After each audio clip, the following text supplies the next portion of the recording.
It's working! We're live! Hey! Hey, we're going to start the Q&A section just in a few moments. But first, Nate and I need to duct tape this to this pole. Right here, that's where it's gonna go. Alright. It's ingenuity. Just We'll see you in a minute. It's gonna be real good. There you go. Right there. Nate, I think that's good. Right That's there. a good spot? Alright, here it comes. There's one round of tape. One tape job. There's two tape jobs. Are we looking level, everybody? Yeah, Does it look looking level? good enough. Don't sneeze. Is it? Oh, There we go. how's that? The phone is officially taped to a pole. Wow, that is actually remarkably level. Yeah, sorry it's not perfectly not level. bad. Maybe. I think that one might be That was my better first spot in time. this video. Yeah. Did you turn off the box function? All right. We did. Cool. Okay, that's good. And the sleep. Live. Alright, we'll see. Like, quick start now. Just get out of here. You're gonna see this video. It's gonna go.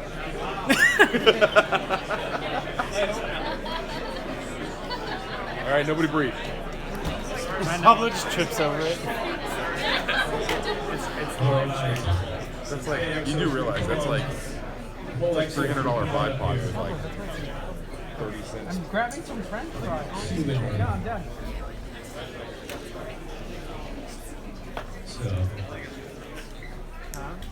Thank you guys again. I also want to say a very special thank you to General Tire. They really make this possible. So everybody give a hand for General Tire. They've been presenting level sponsor now for 5 years, maybe 6. So it's pretty to have partners like that stick with you through thick and thin as you're making hopefully cool movies. So yeah, this is the Q&A. I know there's a bunch of people online right now too that are watching. We'll try to answer some of the internet questions as well. So yeah, I think we'll just kick it off. Does anybody have anything to say initially? Nope. Cool. All right, so we're just going to open it to the floor, and Josh will hand you the microphone. And where are we? Who's ready to go first? Who's got a question? There we go. Cool. It is pretty quiet in here. Well, it might work to just ask, and then I can repeat it if it comes to it. Go ahead. So, what was in the bag? What was in the bag? That was so mission critical. How do you think we pay for this? Oh yeah, that's a good point. That's all I really had. Okay, what was in the bag? And when we say important documents, we really mean important documents, like the paperwork to all the trucks. Yeah. Yeah. And I'm cool with saying that over this, a little Q&A, but I didn't know if the world should know that all, humility, don't have it. So that was in the bag. Yeah, we make mistakes like that too. Like that just wasn't thought through very well. But next time we'll just carry them. Yeah. Next question. Fire away. Got one up front here. I'll come back, I promise. So, in the mine, were there any marked exit ways, or how did y'all not get lost in there? In mind, were there any marked exit ways? No. I don't think so. Not that I remember. Do you guys remember anything? Not many. There was one route a day evacuation, one evacuation route, but that's why Ty and I were in there for 15 minutes because we were trying to find our way out of there. And what you'd come up to is there's a bunch of crisscross, and they would backfill some sections, so you'd come up to a total dead end that's been backfilled with a steep drop down to the next level. So we kind of had to weave our way out of there. The GPS course doesn't do anything, and we were having fun anyway. Next question.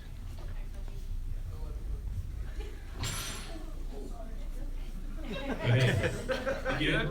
Was there any sketchy stories that didn't make the film that happened?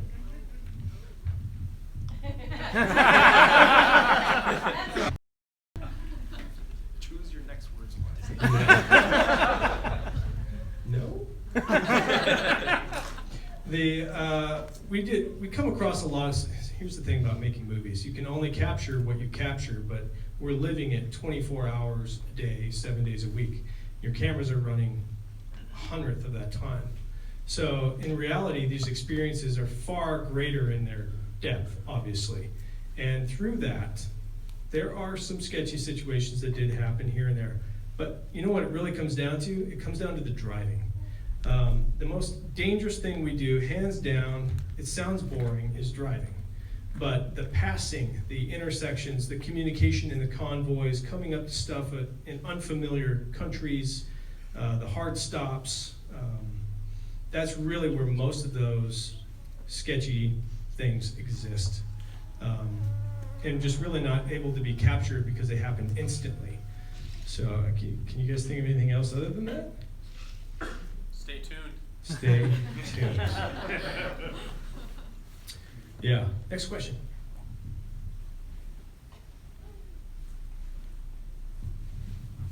We'll get you next. I was wondering if you guys have ever heard of the Lone Star Toyota Jamboree. Absolutely. What would your thoughts be on coming out to the next one in May to do some overland training for the large group of people that we have that can't always make it or have a little sense of not understanding enough overlanding to be able to try something, to give some training or some possible spotting? Sure. Always open to those things. What I would say initially is, even if you don't have all the training and all the experience and stuff, make sure you're going out there and doing it anyway. Just do it within your means and keep gathering your ability on your own. May is a very busy time for us this year, coming up. So we'll see. We'll just have to see. Thank you. Okay, I got a quick question for you. What is your best tip you can give someone starting out in overlanding? I'll leave that to the floor.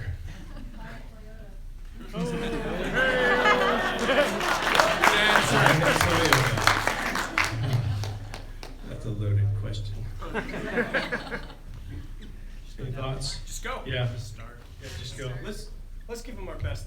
Just come up with some tip or trick for the first newcomer. I'll think.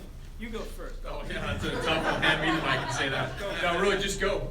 There's so many places to see. You don't have to cross borders to go. There's awesome stuff. I've been chatting with you guys today, the Lone Star Overland guys, about all the cool stuff up in Oklahoma and Arkansas. Just go see it and find a group. Sounds like there's plenty of groups here. How many of you here are with a club or a group? Raise your hands or yell, get loud. Yeah. That's awesome. And that's the best way to go too. All of us have been involved in different groups like that, or a group ourselves, but it's the best way. Get some buddies together, pick a spot on a map and start planning it. You know, divvy out dinners, divvy out who's doing what, and just go. Don't worry about all the gear. You'll find out what gear you need when you go. But don't let that be the hang up, right? I mean, you'll find out what you were missing when you get there. You're not gonna die. You may go hungry. You may not sleep well, but you're not gonna die. Just go. Yeah, and I started, overlanding, just rough roads where I lived in high school, and Clay and I've got some, Jeff got some fun stories of screwing around places we maybe shouldn't have been back then, but in whatever vehicle you've got, a lot of us has obviously settled on Toyotas as being the awesome vehicle to do that in, but there are others as well.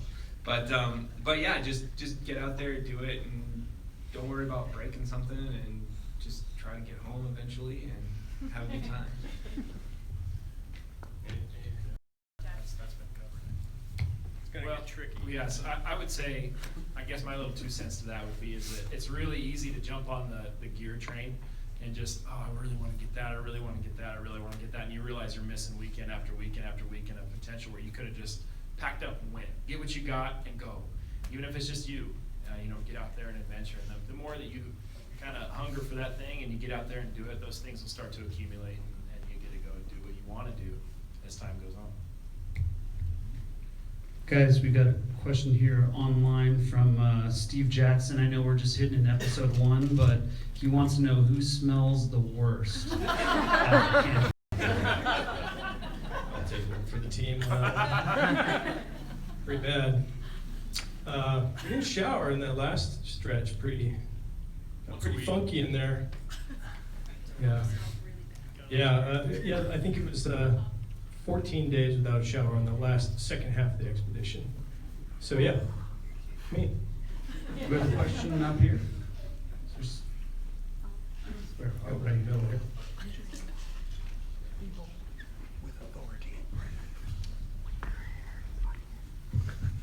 Other places that you've gotten to travel, do you have a hands down favorite place you'd go back to again and again if you could?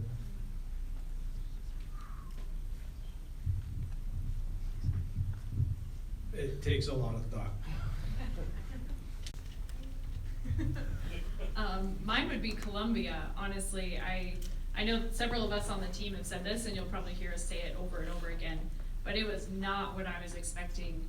And the whole time I was driving through it, I just kept thinking, I want to come back here for a month and bring the kids and just experience more.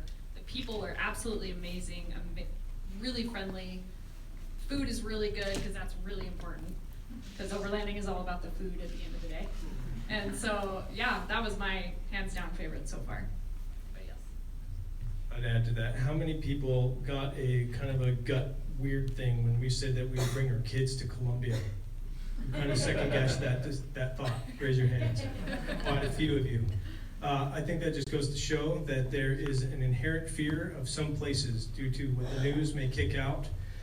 Some of it is in reality. Just don't let it stop you from going. That fear is typically, if you boil it down, is the reason why you're not going. It is the reason why you think you need a piece of gear before you do go, because you have a fear of something not working or whatever.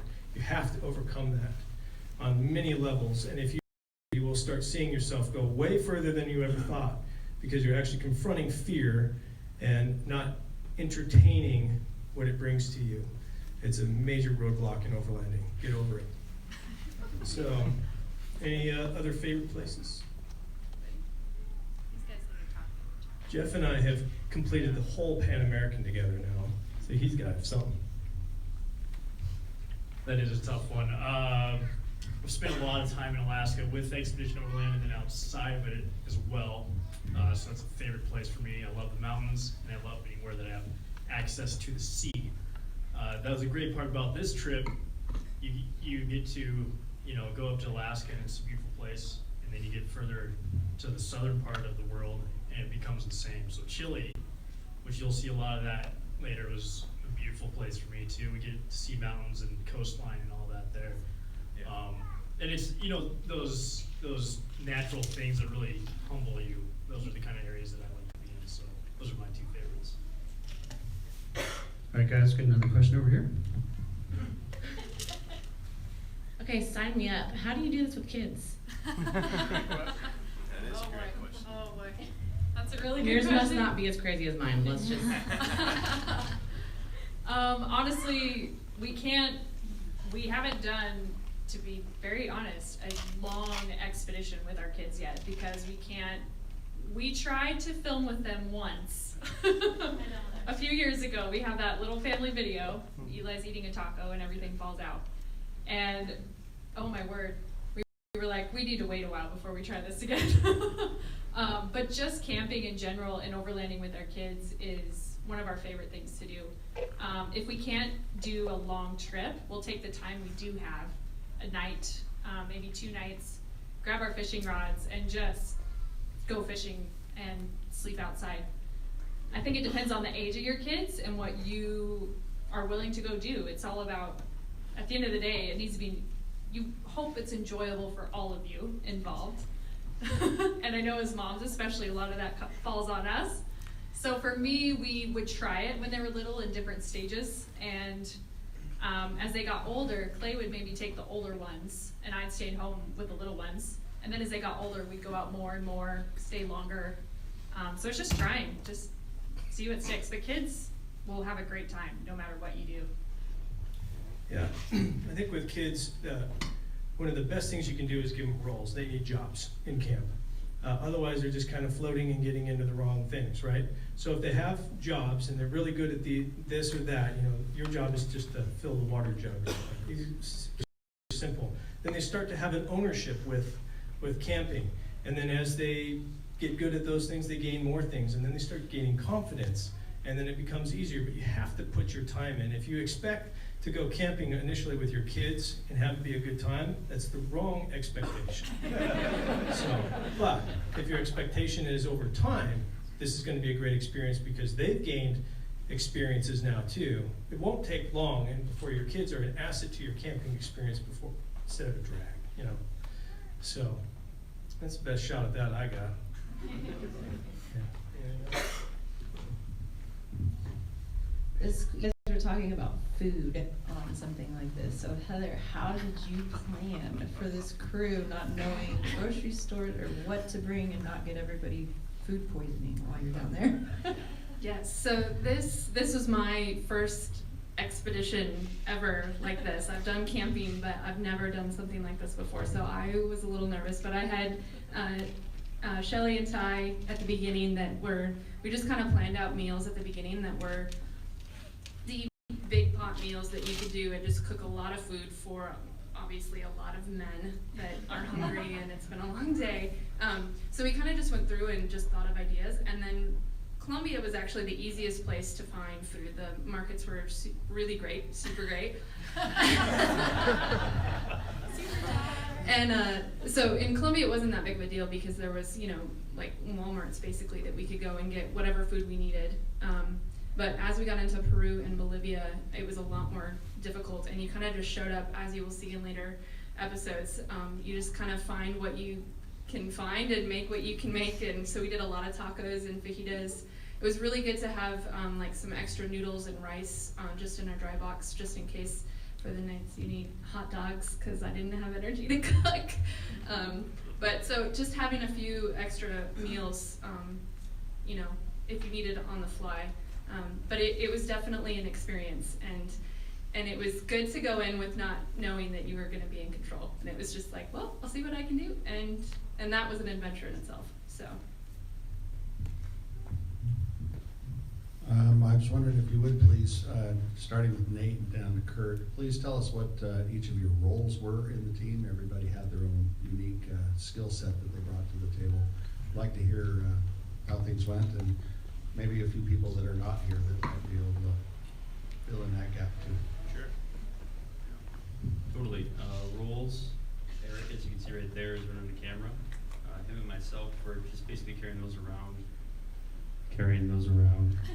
all the time.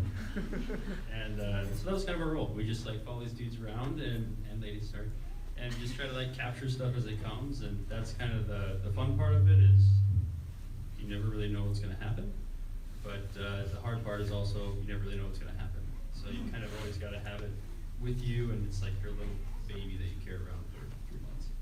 So good and bad. And you offloaded every night. Yeah. That's a big job. Yeah. That's a big job. It's like, it's very unromantic. At the end of the day, you take 15 to 35 cards from all the cameras, and you sit on your computer and you offload to 3 separate hard drives. And then those 3 hard drives travel individually in different vehicles in case one blows up. So every in each vehicle you can get home and work with once you're done too. So, yeah. My name is Jeff. Oh, hey there. My primary job was a mechanic. So I got the joy of building up these vehicles, overseeing that, and then as we're out on the trail, just doing the everyday maintenance stuff to them.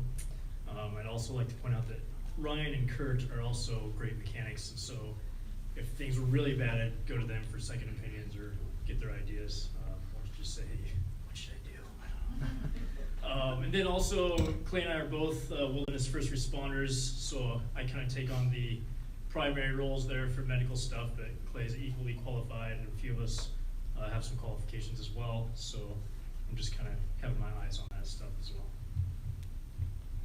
I was chef and photographer and driver occasional. And chef it was an exciting. I got up early in the morning just to kind of have my own quiet girl time with coffee, and just making dinners I liked bringing everybody together and giving that moment of it's been a long day, let's have a good meal, end the day well.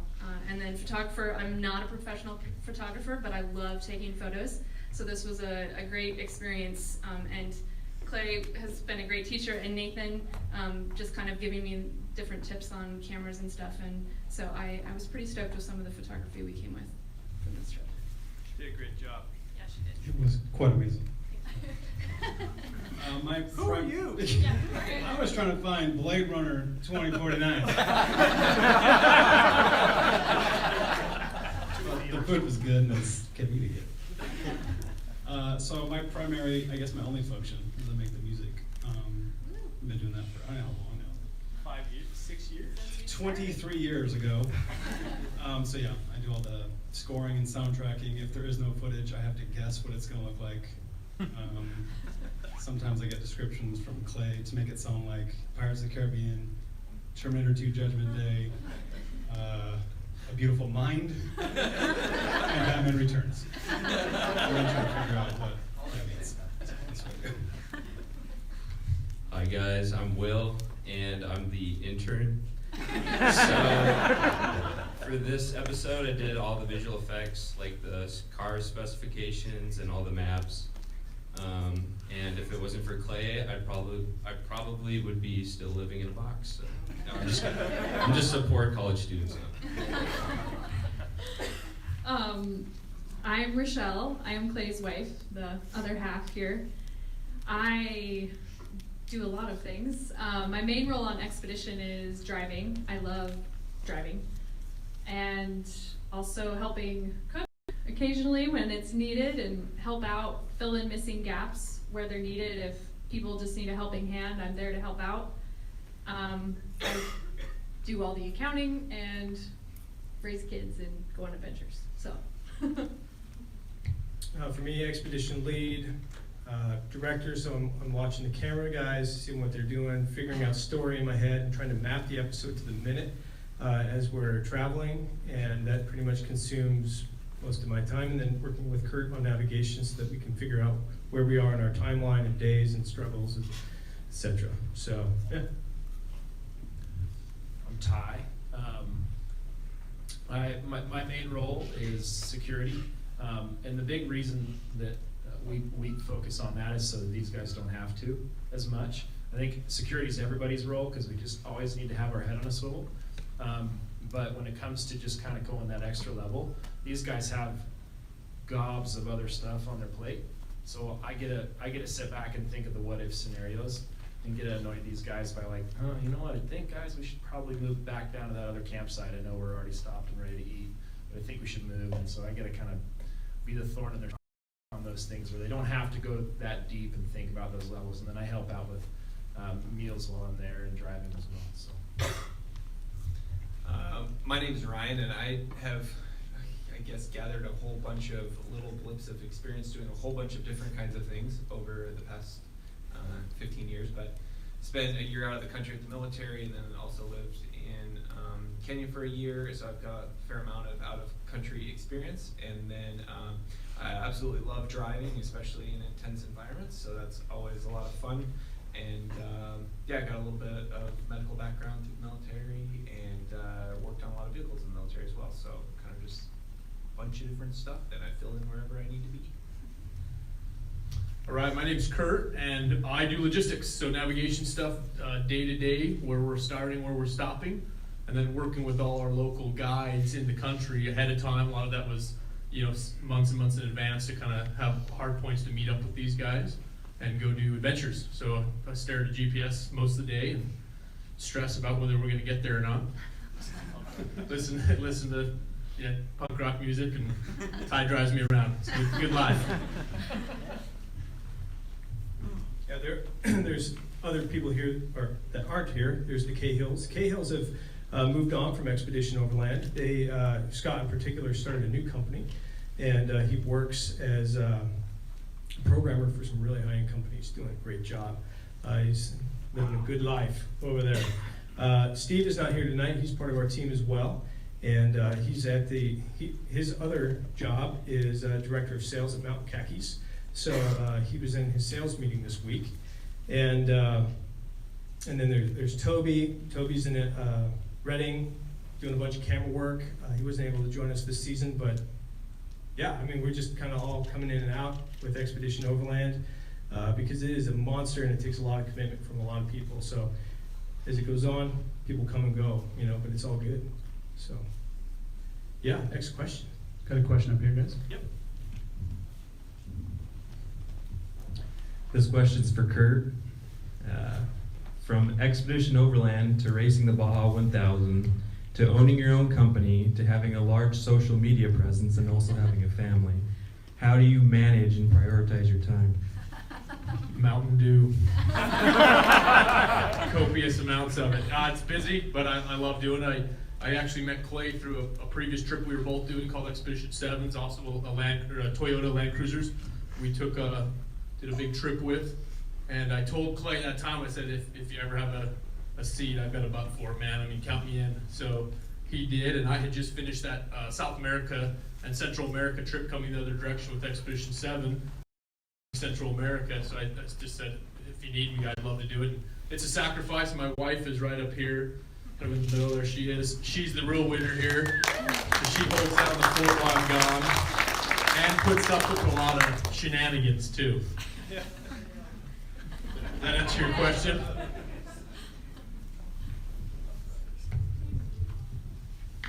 So, as some of us military guys can tell you, I mean, no matter where you go in the world, one of those things you're going to talk about is when I get back, what am I going to eat? You know, there's something that you always forget or that you wish you had with you, and you're like, oh my gosh, when I get home, I'm going to eat this until I throw up. I'd love to answer that. That may or may not be in another episode. Episode 2. No, 3. For me, it's burgers. I love burgers. I don't know. Is it Anybody else not burgers? They don't make burgers like they do in the United States. Yeah. Burgers are definitely different than anywhere else. Burgers. And Oreo milkshakes. And sushi. Ooh. That was my craving when I got home. When I'm out on the road, which is a different type of travel, I guess, I usually want In-N-Out Burger when I get home. Being out of country. We do have an announcement. Southern California residents are very happy about that. That's right. It hasn't caught on quite as much, so the lines aren't as long. Well, Whataburger! Whataburger. Yeah! Got a little battle here, so I'm going to hand the mic over now. You guys have done such an amazing job at showing an adventure and picking a team of people that are just obviously very talented at what you do in so many different niches. So kudos to that big time. You've ignited a lot in my husband and I, but I love the fact that you've included a husband and wife and us, and we are almost included in the relationships of your team so much so that we feel like we could go up and bear hug you. Totally fine. Then y'all stay right there. But one of the things that I want to know is, when are we going to see you on network? Because obviously there's so many amazing things you could do with this storyline and this type of thing, to where it would be so attractive to so many people that aren't on YouTube or that don't know where to find you yet, that kind of thing. So I hope y'all are working on that, right? Sure. Well, we are working on that. We've actually had a lot of offers. It's tricky because with networks in particular, if they're to pay you to do it, which we have been offered, they're going to control it. And it boils down to, we don't really like what the trend is on television on how they portray families, and they would want us to fight more.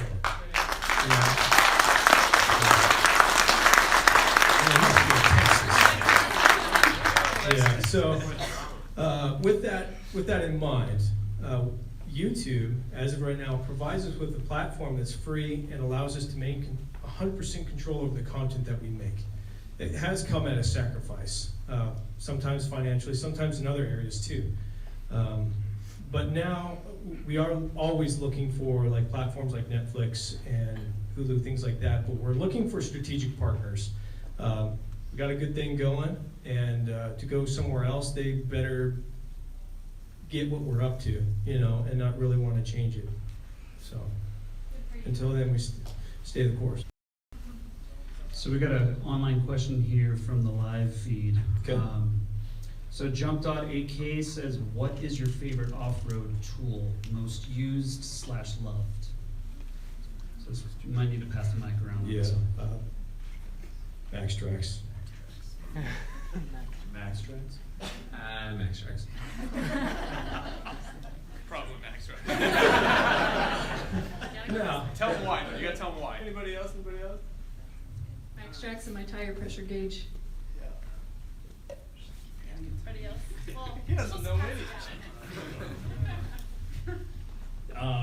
We do use Max Tracks all the time, and we honestly wouldn't get any sleep if we didn't have them because we use it to level our trucks more than anything.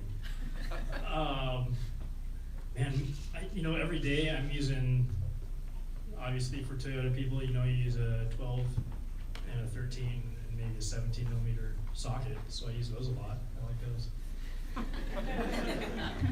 I think mine would be a little bit vehicle related in a sense, but it's a camera stabilizer. So when you're hanging off the side of a vehicle, your camera doesn't go flying out of your hand, it kind of stays with you.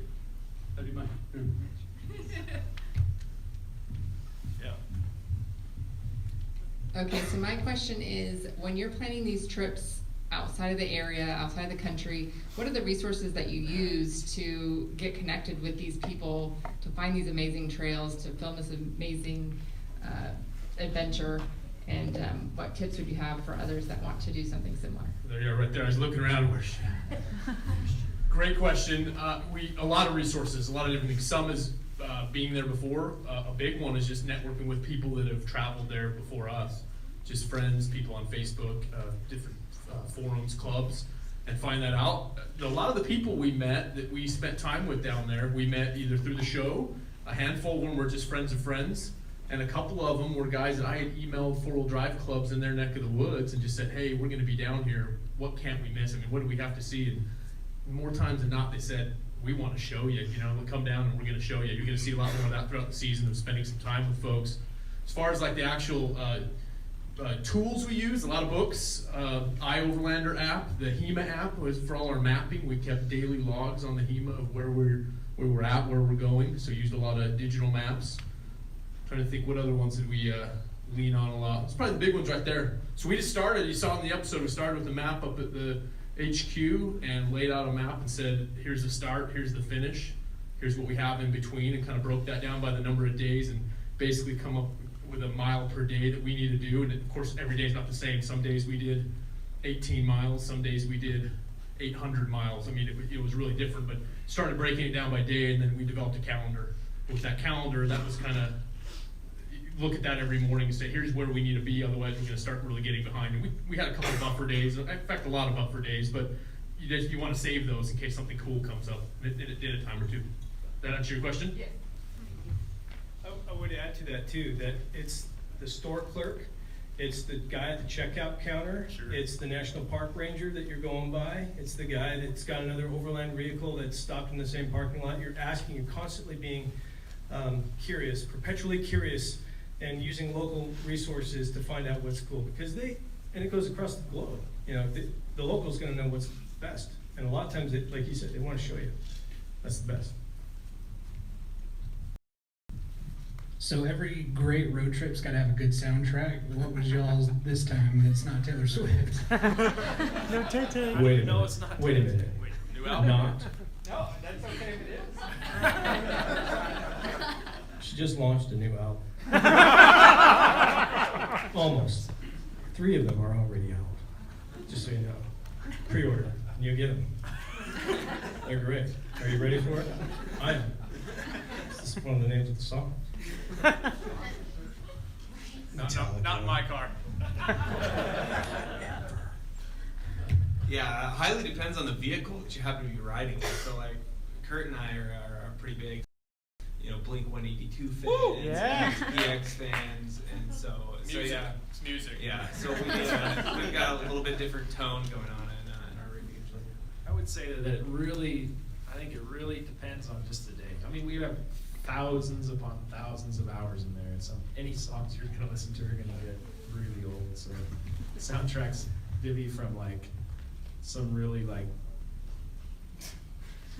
some jazzy jazz stuff, you know, it's gonna get you want to go home, and then and then Taylor Swift, and then Blink. I mean, it's just gonna depend. Yeah, Rangers, huh? Woodrow Gerber as well. Woodrow Gerber, of course. Yes. Our own theme song, just driving along. Yeah. So when I go off-roading, I have a couple of things that I will not leave the house without. My husband knows what those things are. What are your guys's? Good question.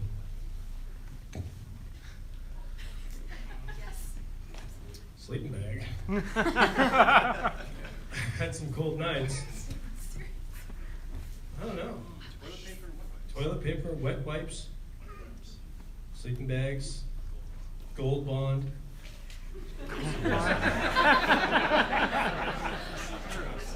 Yeah, I really like schmog. Yeah. Gloves. Gloves. Good pair of gloves. Yeah. Hats. Okay. That's not a very good answer, sorry. I just wanted to know who does all your aerial footage. It's amazing. Well, thank you. That is a team effort. Right now, it takes any time that there is a drone in the air, there's 4 guys involved. This year we were able to fly, I think it was, the final tallied number was 58 hours in the air with drones. And at any given time, there's, I think we figured it out, is like $8,000, $8,500 in the air once that thing is up and going. So it's an all hands on deck. Guys are spotting, looking for power lines, doing all that stuff. I pilot. Nate runs camera on a separate device, and Eric behind camera over here is the ground crew. Basically, he is in charge of putting the helicopter drone out and in and making sure that it is flight ready. And we can be up in the air in 2 minutes, and we can be packed up in 2 minutes, and with flight durations of around 25 minutes per flight sometimes. So it's a choreographed process. It looks like a Formula One pit stop when the bird goes in the air, and it's a ton of fun. We have a lot of fun doing it.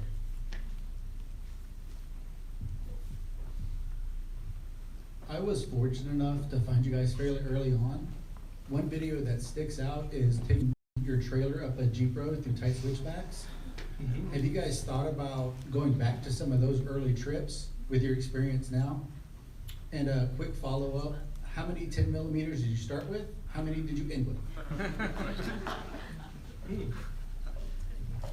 Oh, absolutely. Almost all the places that we've been to are well worth visiting again.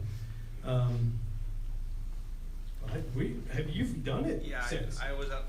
Yeah, I just went up Morrison Deep Trail again about a month ago. So I got a KTM 690, much better tool for the job than a 450 pound bike. 300 pound bike's way better. So yeah, I learned my lesson the first time on that one. Usually those, places that were really hard were because we weren't thinking straight. So yeah, now to go back there would probably make it easier, but more enjoyable in different ways because you would see something different. Stay perpetually curious, right? So, I don't know, we might run into new problems, who knows? It could always be different. Yeah. I think I read that you guys were using aluminum sliders a while ago. Is that the case? Aluminum slider? Oh, for the vehicle. I was Yeah, thinking yeah. Cameras or trucks? Yeah. Oh, it might be aluminum. We have aluminum sliders. They're not necessarily a slider per se. That boils. Is there another question behind there? Yeah, I just want to know how much weight did you guys end up saving overall after you organized and took stock of all the equipment that you guys used? That's a good question. I don't have a final number, but I can say it's quite a lot, especially by going to aluminum on the truck builds. The reason we went to aluminum and pushed for aluminum is that when we assess how we use our vehicles, 90% of the time, it's a lot of improved dirt roads, and very rarely is it ever a rock crawler slider situation. So we look at the cost to weight benefit of that, and we say we're hauling around, for example, my original Tacoma, 62 pounds of slider per side. So it's 134 pounds of slider. Collectively, between the two aluminum ones on the new X3, 26 pounds each. So substantial savings. And if you can save the weight of your vehicle, obviously, the longer, more durable it's going to be. And the more fun it is to drive. So, total number I don't know, but I would assume 400 to 500 pounds. 600 pounds for the Tacoma. Yeah, on the Tacoma model. You know? I think we came in at like 463. I think we had a savings of on the Tacoma because we did all body armor on that. I think we came in at like between aluminum sliders and then everything else we tried to save weight on. I think we saved 463 pounds or something like that, assuming the numbers in the pamphlets are right. Obviously, everybody here in the room loves what you guys are doing. What is one of the day-to-day struggles that you guys deal with that potentially maybe we as a community can do to band together to help you with your mission? Oh man, that's an awesome question.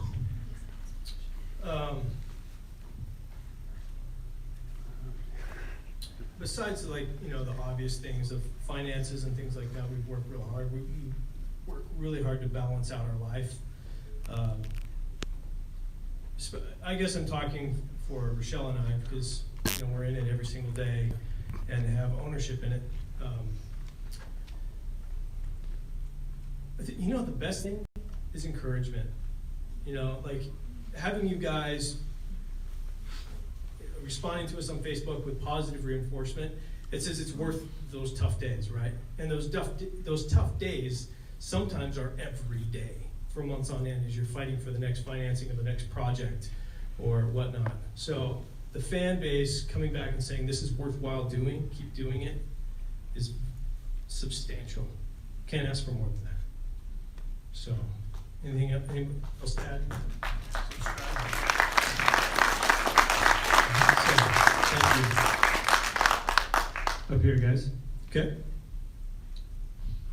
So I work for Toyota, so this question is kind of, I guess, for a lot of the Toyota people here. I kind of already know the answer because I have a Tacoma myself and I love it, but why Toyota? Like, have you ever considered anything else? And then kind of a follow-up question on that.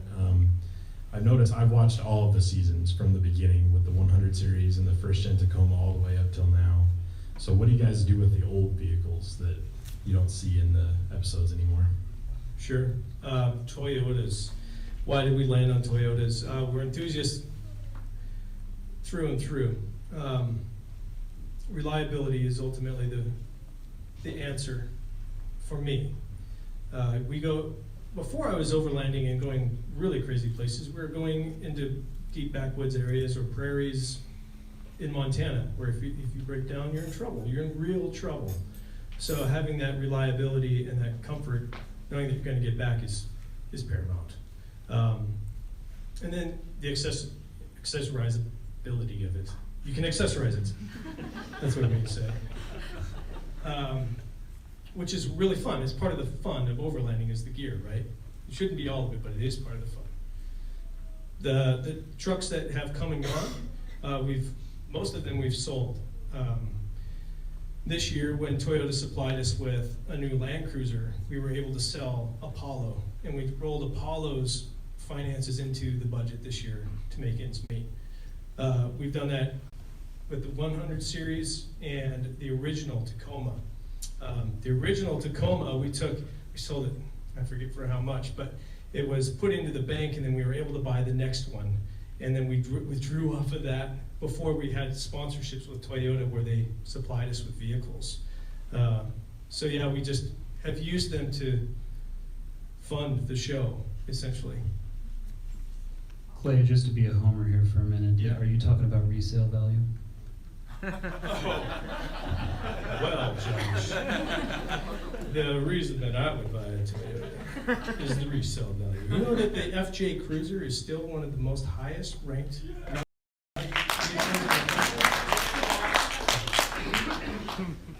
And it has helped us fund our show. Touche. Thank you, Josh from Toyota.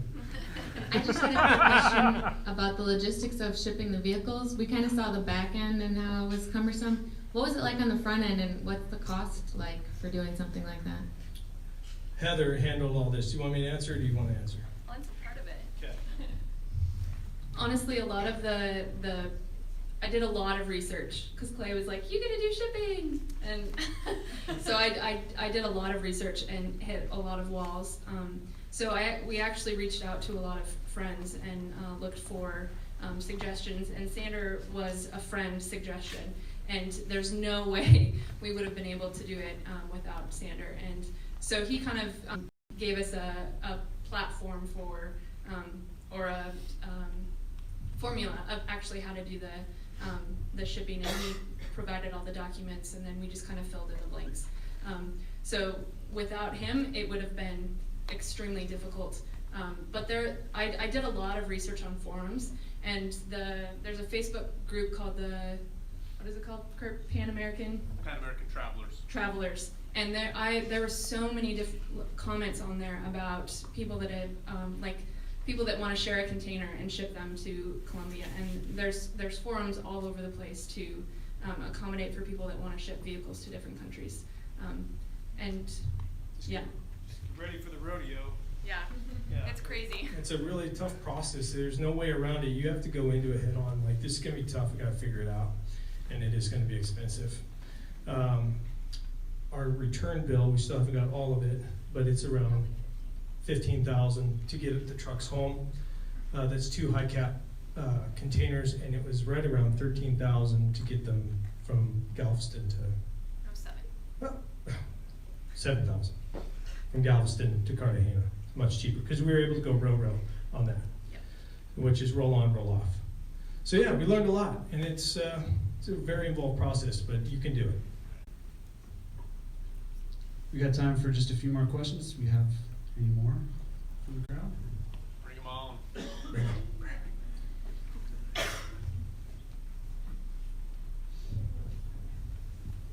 Since the door was opened, we've got the Tacoma, got the 4Runner, we got the Land Cruiser. It's coming. I've got a really nice 2010 FJ Cruiser. It's already white, ready and primed. I'll drive. Yeah. Need to add it to the convoy there. Maybe drive up some interest in getting Toy to bring it back, maybe. So what do you say? That is a loaded question. Are you sure you want them to bring it back, or to bring in something else? Sorry, I'll just leave it there. Yeah, great platform, FJ Cruiser, phenomenal vehicle. It was sad to see it go, especially in the Overland community. But one thing that I do know about Toyota is that they're extremely good at what they do, and they are as good as what they do because of the hard decisions that they make. And with any good business, right? And being conservative in their spending and what they do, and knowing their market, it's tough to make those calls sometimes. But sadly, that was a call that had to be made. But it has allowed other platforms to thrive now. So coming back, I can't speak for that, but I feel your pain on a good platform no longer being available.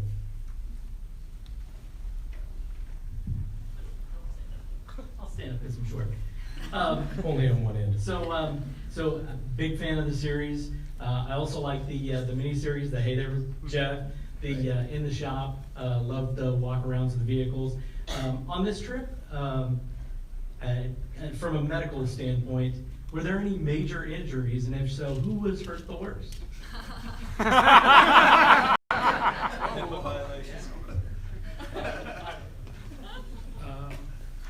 Put this in how ruining things. Just wait to see. I think, yeah, just wait and see. Sorry. Yeah, I think, as far as I know, I think we all got our limbs. Came home with 10 fingers, 10 toes. Almost. Yeah, you know, the thing we battled the most, no major injuries, was sickness. Internal medicine is what we really battled. We battled high altitude. You'll see it coming up. We spent a lot of time at 12,000 plus feet, weeks. I think our longest stint was 8 or 9 days over 12,000 feet. So high altitude sickness comes into play there, and bugs, dysentery, kind of get it all when you travel that far and that fast. So which is one of the toughest things to treat, is internal medicine. So we all got a little better at that, but it was tough, touch and go for some of us for a while. All right, guys, thank you guys so much. I'm gonna let Clay send us off. Just a little quick housekeeping reminder. On the way out, show your red bands. We have Toyota chairs that will be passed out as you exit the theater right out in front. So thank you all for coming. Really appreciate it. See you guys next time. It was an awesome night. Thank you for celebrating with us. Thank you for being fans of the show. Thank you for sharing and being subscribers. That really, back to your question, that really helps us to be a subscriber, you know.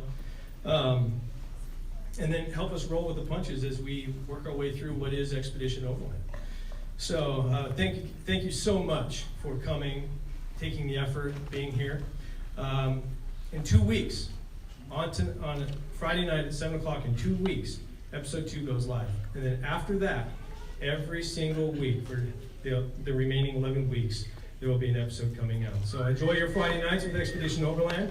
And the final episode will also have a very awesome finale party at Equipped Expedition Outfitters in Salt Lake on Saturday. What day, Paul? Saturday the 20th. Saturday the 20th of January. So if everybody please come out. yeah, come and celebrate with us the final episode of the Pan American Trilogy series. And with that, bid you adieu. Have a great night. Drive safe. See you on the trail somewhere.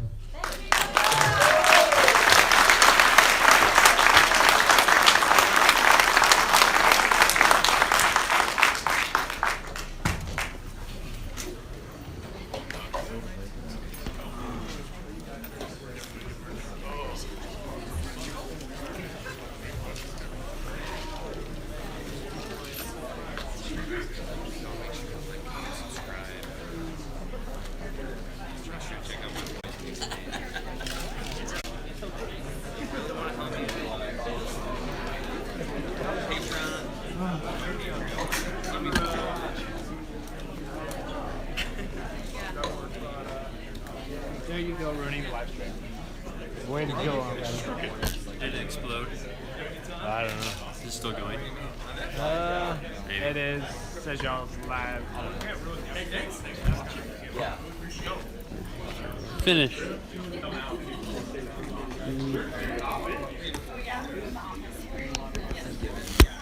Are you sure? Yeah.